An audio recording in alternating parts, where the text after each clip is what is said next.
and welcome back to another episode. Today I'm going to look at films that have offended viewers, but for different reasons. I'm not just saying these are the most offensive films because this, and this. No, it's like you offend for different reasons, and what the different reasons you have to offend viewers.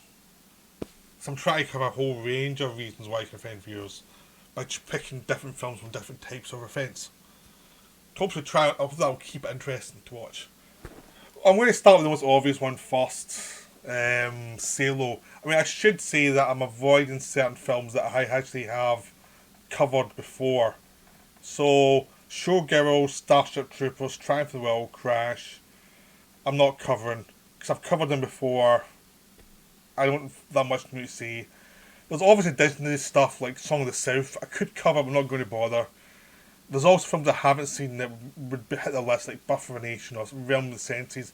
I've not seen them, so I can't actually talk about them. You know, I have them, I haven't watched them yet, basically. So I'm just not going to cover them. But I think I've enough already before having to deal with those two. I'm sure I'll deal with those two eventually. So obviously the first one's Salo. Salo's another video in this one too. I just couldn't do a list without Salo. So I would recommend going to see my video on Salo. Salo is probably my highest rated video ever. Salo is disgusting. Salo looks at fascism. But the reason it offends viewers is not because of the intellectual aspects. Because no one gets to them. They're so disgusted by the sexuality, the rape, the shit-eating, the bad poetry that's read by the agent the politicians who force these teenagers to act out the most depraved acts possible as a suggestion of what fascism does to people who don't stand up to it. Salo's great. I think Salo's a great film, but it does offend a lot of people because it's a film that is its intellectual discussion exists alongside its visceral effects, and its visceral effects are something that really gets to people. So they don't get towards the intellectual side of it much because they're so offended by it. But I think it's a very funny film. So there you go. Now we're going to Last Temptation of Christ, Martin Scorsese's film written by Paul Schrader that offended the Christians. I've actually got two Christian offence films here because they're two noteworthy ones. This one is a drama because it takes the idea of Christ as someone who's struggling and suffering and trying to work out his meaning of his life and where his life's leading. Who's not someone who has all the answers, someone who's questioning all the time and who's struggling for the answers. So they're making Christ one of us, basically. And you have a sequence where he's tempted to live a life of a real man rather than redeem humanity by dying on the cross. And the whole idea of Christ being human rather than Christ just being an angelic figure just disgusted a lot of Christians. They did not want to deal with the idea of this was being about religious faith and religious doubt and how everyone's the same and how the resurrection comes from Christ being almost like one of us, basically suffering for the same things and transcending it. It becomes much more like we want him as a certain figure and that's it. I think it's a wonderful film. I think it's one of Scorsese's best films. But a lot of people did not like it at all. They did not like it and it became a controversy. I just don't get it. To the degree of I don't get why people can get so offended by something that actually says it's fiction. It's just another look at the story. If some people just are focused on their view of religion, as we've seen in history of humanity, they cannot accept other people's views. It's just insecurity and, you know, anger about other viewpoints existing. So there you go. That's another controversy. Next, obviously, is Life of Brian. Monty Python's Life of Brian. That it was a bit controversial at the time. It got banned in lots of places in Britain. It was banned in Ireland. It was viewed as sacrilege, even though the point of it. See, here's why it's another reason why it made it different from the Last Temptation of Christ. Last Temptation of Christ was offensive to Christians because of what it said about Christ.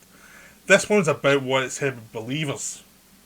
About people who believed in everything, who create this straw man out of someone who says a few things and creates this idea of this image of perfection within that person. So Brian's a person who's mistaken for a Messiah, and who keep on saying, "I'm not a Messiah," but they keep on following him. And his life parallels Christ, and you start to see all the people who are wanting to believe and will go to any lengths to believe, and how fragmented the society around them is at the time, and of all these religions sprung up, and how they're fighting against the Romans, even though the Romans, yeah, they were dictators, but they weren't actually like horrible. There's a lot of the people they were dealing with are dysfunctional as well.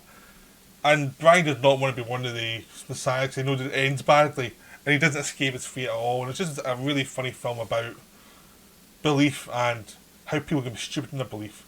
And no one liked that. Everyone thought it was nihilistic as well, and basically because they have the Brian singing "Always on the Bright Side of Life" on the cross at the end, or singing along to it, every who does the song, people thought that was nihilistic. But it's really funny. It's just a dark look at humanity and how stupid humanity can be. So it's a comedy controversy. It is wonderful. It's really funny, and again, I don't see why people can.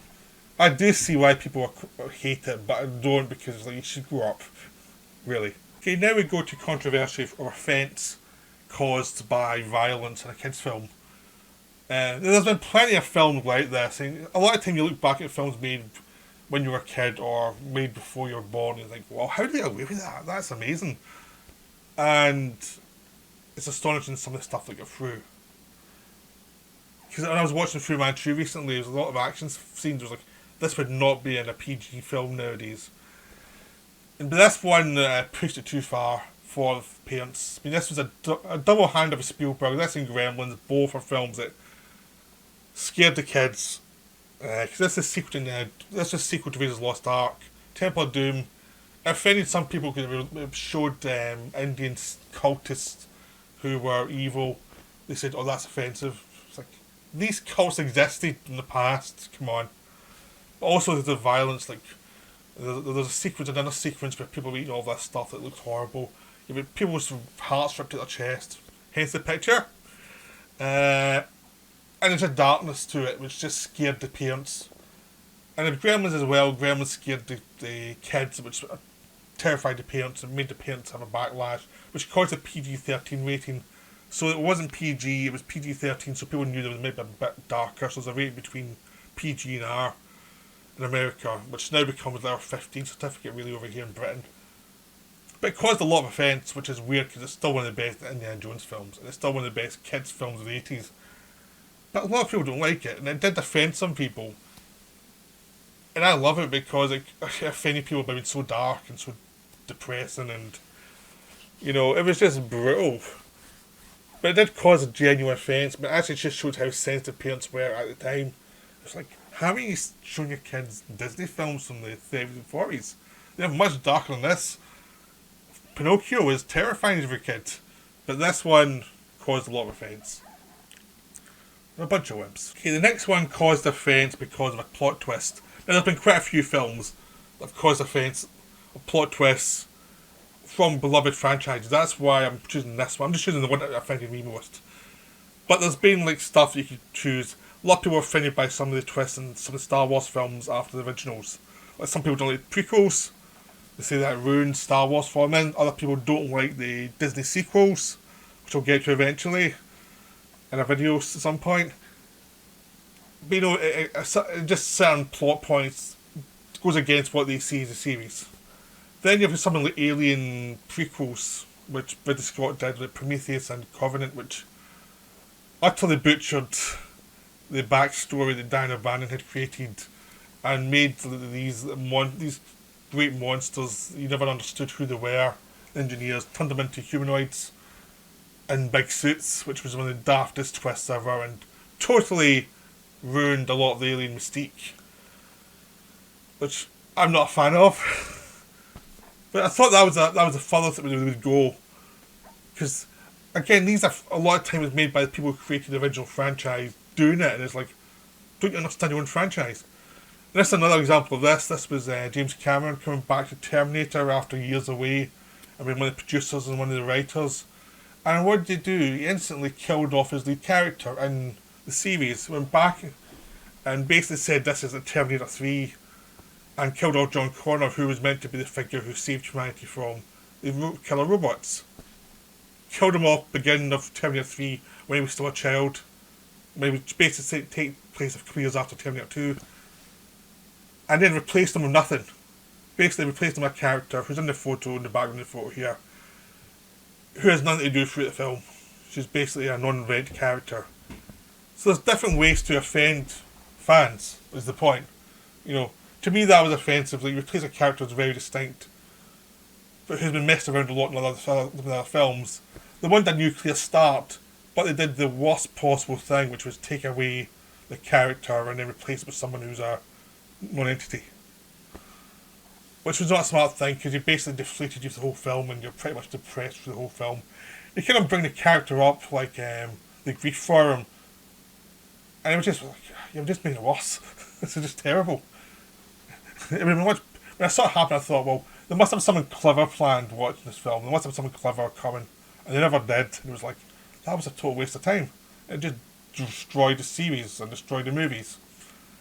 But this is just one of, same with Aliens, same possibly Star Wars, just, this is how you offend an audience. Sometimes you do something that's like, you should have done that. That's sacred to the mythology that you shouldn't have touched. You have to find somebody else who's more clever than that. That's just a brutalising thing. The another thing about the Terminator 1 was, they did that in Alien 3, and everyone was offended by it, including James Cameron. I was like, well, you were offended when they did that last time. How did you fall for the same mistake? Anyway, I don't want to rant about this one. It's just an example of how you offend an audience by doing something like that. Okay, now we're going to Todd Browning's Freaks, which offended the audience in the 30s, which were a bit more sensitive, because they used circus freaks, basically malformed people, and made a whole film about them, and they were the good guys. Yeah. That offended people. Yeah, this is the most absurd one. So it just shows you how, like, intolerant it was then, of people who had physical limitations or physically different from the norm. That's just showing them as human actually was offensive to people. Because people had a religious thing, and basically, if you were that way, it was offensive to actually show people as human. Yep. People are stupid. I've not much more to say about this one. It's just like, it's such a stupid thing to happen. Oh, God. They had to turn them into villains at the end to get revenge on somebody just to have a plot. But that wasn't enough. So the film bombed. And now it's a beautiful film. Now it's well received. But at the time, wasn't well received. Now we have Straw Dogs, Sam Peckinpah. Obviously, Sam Peckinpah would have to make a list of films that offended people, because he did it with Wild Bunch. He did it with this one, Straw Dogs. He did it generally. He was just very offensive to people, and very offensive to producers too, and anyone else who got in his way. But Straw Dogs was a special case. I've seen Straw Dogs. It's a pretty bad film. Peckinpah did a lot of good films I like. This is not one of them. This is pretty gruesome, and there really isn't that much defence. It's just brutal, because it's just showing an intellectual becoming more barbaric as he had to deal with his neighbours who end up raping his wife. And it just shows the dark side of humanity, but there's nothing to it beyond just living in filth and stuff. So it offended people, but I get why they were offended. It just was pretty gruesome and pretty nihilistic, and didn't seem to have a reason behind any of it. It's just one of those films that did not seem to have a reason for existing, but they made it anyway. So this one offended audiences, but I get it. I don't think it's a very good film. I've seen it once. I have no desire to watch it again. It's just one of Peckinpah's trashiest films. So, but it makes the list because it does offend people. My other director who obviously going to make the list was William Friedkin, who also likes offending people with The Exorcist and various other films and various comments he makes in interviews. He doesn't know how to shut his mouth. Really.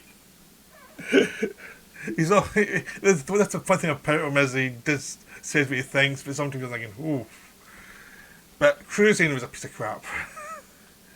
It makes the list because, it offended a lot of gay people who just thought it took the culture and made it look the sleaziest way possible, because it's a murder mystery, and the murder mystery was pretty crappy, and basically It was a seedy thing about gays in New York, and I've watched it. It's not very good. It really isn't. It's like, again, it's like Straw Dogs. It makes the list. It's a famous director doing an infamous film.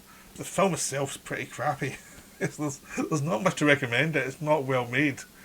I mean, Basic Instinct a decade and a half later had went into the same issues, but it was a more obviously trashy film by Paul Verhoeven, who knew what he was doing and actually made a fun film that was actually making a joke about the a lot of the macho behaviour of the lead cop, Michael Douglas. It was a more subtle film than this.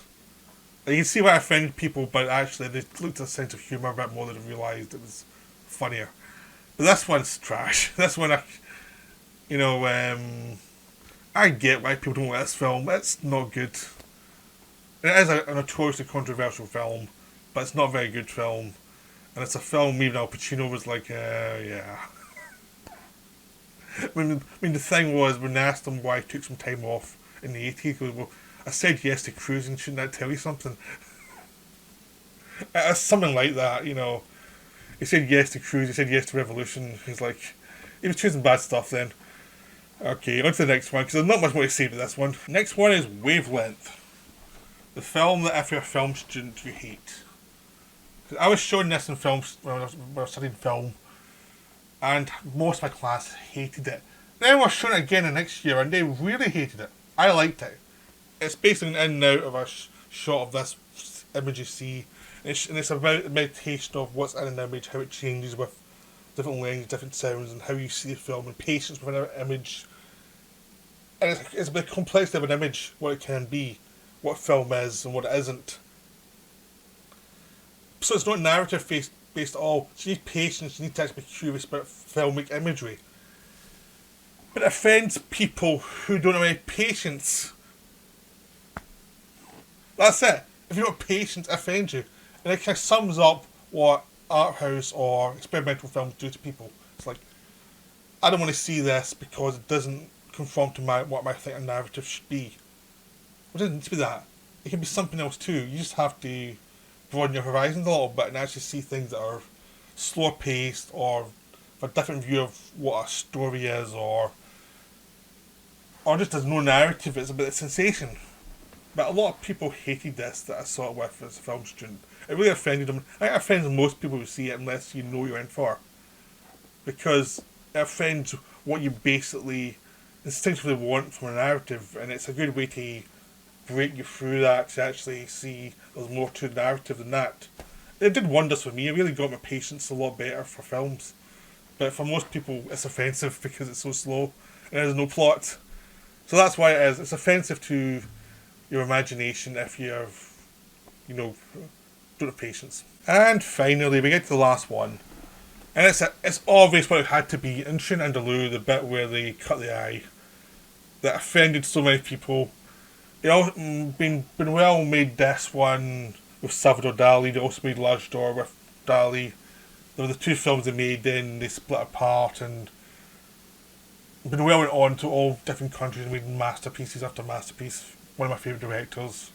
Dali became Dali, the big painter. But this is still a wonderful film. Another one I saw when I was a film student. Another one that offended people was it is funny as hell. The film is funny. The film is really funny, but it does offend people because it does not offer any rationality for what's going on. It's about the explosion of imagery in a film. It's about your subconscious. It's about the craziness of imagery and how you try and put it together and make sense out of it, even though there's some nonsensical elements you can actually embrace and find some meaning within. It's about the emotion of imagery as well as what it actually means, which is something that David Lynch would expand upon. Kubrick would expand upon it. It was kind of a very important film to actually expand upon. This does not all have to make sense rationally for it to be a feeling. It's a very important film. It's something that pushed Buñuel forward, pushed a lot of really great directors forward. It showed a different way for filmmaking, which is why it's really important and why it's one of my favourite films. It's great, but it does offend a lot of people who see it because it does not conform to what they want, and it did offend a lot of people who saw it when it was first released. So that's my list of films that offend, and hopefully it's a nice list of different types of offence.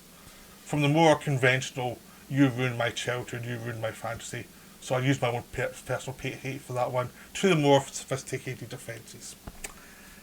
And the political and the religious and stuff. So I hope you enjoyed this. I didn't put them in any order.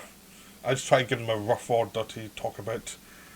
But I'll be back next week with more videos. I don't have any plans to do more this week. So I'll see you then. Right, bye for now.